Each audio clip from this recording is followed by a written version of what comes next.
ভালকৈ AS 17E1383 গাড়ীখন এই দাদাৰ পৰা 1,04,000 টকা কিনিলোঁ। আজি 20 তাৰিখ 20 তাৰিখ 2 মাহ 2026 আজি শুক্ৰবাৰ গেল। আজি শুক্ৰবাৰ দাদাৰ পৰা 1,04,000 টকাত কিনিলোঁ গাড়ীখন।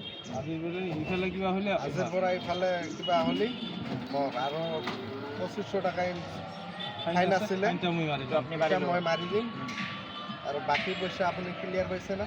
পাইছোঁ, ক্লিয়াৰ পাইছোঁ। এখন মই কওঁ, অঁ মই চব পইচা 1,04,000 টকা ক্লিয়াৰ পাইছোঁ। আজি কিমান তাৰিখ?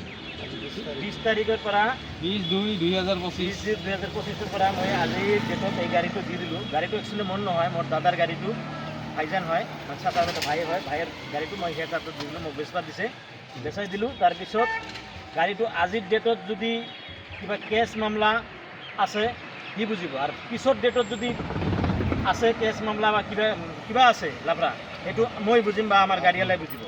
আৰু নাম ট্ৰেন্সফাৰৰ ক্ষেত্ৰত যিখিনি সহায় কৰিব লাগে মই কৰি দিম। OTP লাগিলে আপোনাৰ দায়িত্ব। কৰি দিম হা। আৰু আপোনালোকে ট্ৰেন্সফাৰ ছাড়া কিন্তু গাড়ীটো বিক্ৰী নকৰিব। কিমান দিনত ট্ৰেন্সফাৰ কৰিব কওক?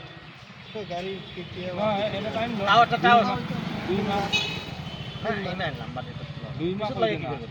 2 মাহ 2 মাহ সেইটো কালিও বিক্ৰী হ'ব পাৰে কোনো এদিন হা 2 মাহ কৈ দিম।